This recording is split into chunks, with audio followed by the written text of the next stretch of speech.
Hello everyone, I am Crawlers and I am playing Ghost Recon Phantoms today. If you didn't know already, as I'm sure you did, this is a free-to-play game that's available on Steam, but like nearly all free-to-play games of this model, it's basically pay to win. Frankly, I hate this model myself, and because I don't like a game that's not charging you one full price at the beginning, up front, because this isn't obvious when they charge you, bit by bit, if you want to have any kind of a chance at advancing beyond the first couple of levels. And basically, I think you end up paying a lot more than the regular price for an FPS game, because they end up charging you for all sorts of small doodads, even camos and helmets, and while some people might be okay with paying less over time, I'm not, because frankly I just don't have the money. But enough about the negatives of this game, because there are some positives too. As you can see, it's a mixture of third-person and first-person gunplay. You run around in third-person view, and when you aim down sights, you go into first-person view. Cover is obviously a very big part of the game, where every surface you come up to, can be used as cover to lean against, to take cover behind it. You can then peek out of the corner and take aim at the enemy, or you can shoot blindly at them just to sort of suppress them a bit and keep their heads down for a while. Obviously, you can kill someone even when shooting at them blindly and not aiming down sights, but that's pretty rare. It's definitely a tactical game where you can't just rush opponents blindly. You have to, think about advancing on your objectives and how you can do this. In fact, it's a little like Insurgency, but with better graphics and sound. Speaking of graphics, by the way, the main menu only provides one slider for the graphics options, besides the resolution and VSync options, and that's quality. You can have good, better, or best, but that's it. There's no fine-tuning like AA or the texture quality or field of view or whatever else. That's all nailed down pretty tight by Ubisoft. As is the player count on the servers, by the way. These guys really don't want you to have a custom experience with this game. I don't know if that's a good thing or not, but, here it is. Alright, so I spent most of my time as a support running a machine gun, but there are 3 classes total, and each class has its own abilities that make it special. Incidentally, you start off with just about nothing, and no abilities even, so you have to unlock even that. So the assault guy has this cool shield that he can temporarily use to charge his enemies and knock them down, to stun them, and then possibly finish them off with the primary gun. But I haven't unlocked the shield yet, because, as I said, I've mostly played support for a couple of hours. The Recon guy has this ping the enemy's ability that basically sends out something like a sonar pulse through walls and reveals the enemies to you and your teammates.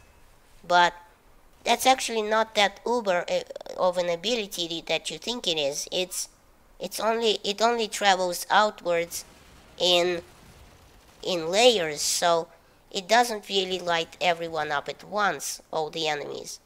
It only shows enemies at a particular distance as the ping sort of travels outwards. And obviously, as I said, your teammates can see them too. Recon also has the cloak ability, I believe, which I haven't unlocked yet, which supposedly makes you more or less invisible to your enemies, kind of like in Crisis or Titanfall, but a lot better. And all these abilities don't last long and take forever to recharge, so they're not, uber and all, special abilities spam game changers. Support also has a bulletproof dome shield that he can temporarily generate to kind of create a bulletproof dome around him and allow him to rush forward and maybe take down an attacker that has him pinned down. Again, as I said, all abilities take a very long while to regenerate, and incidentally so does health.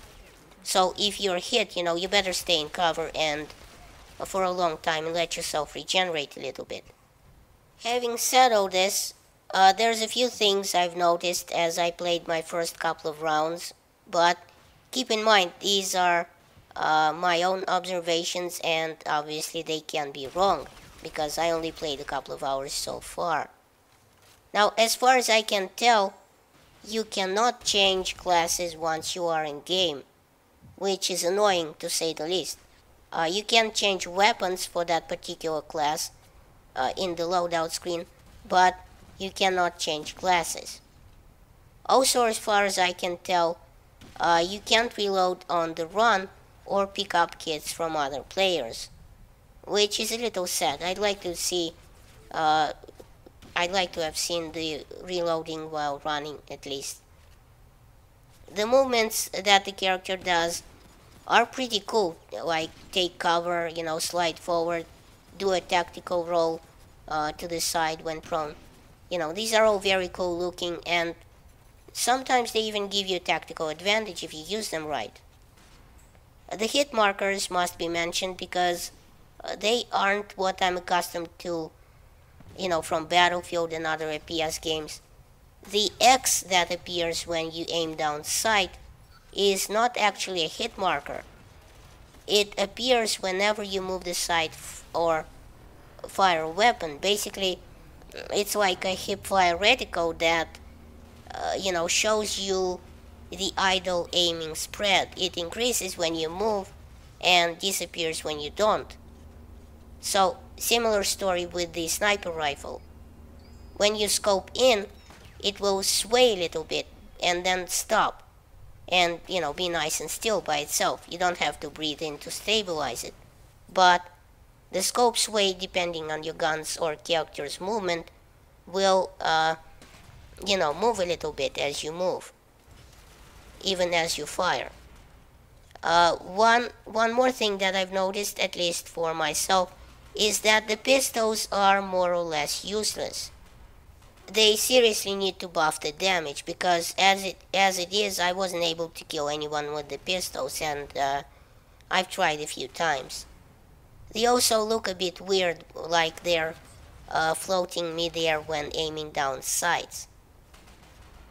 Another thing is, and this is really interesting, when you die, or when you get shot that is, you get a card in the Killcam that shows all the hits you've taken over your life that you've received up to that point of dying. So it will basically tell a story every time you get shot, and so you can tell which shot killed you and sort of have an idea why and when and how you were taken out. Very interesting this, and by the way, it also keeps track of all the hits that you've taken, even taken before the final shootout where you died. So that's it for my Ghost Recon Phantoms highlight video. Thanks for watching. Please rate and share the videos, it helps my channel grow. Check out my other videos at the end of this one. And remember, in Soviet Russia, YouTube subscribes you.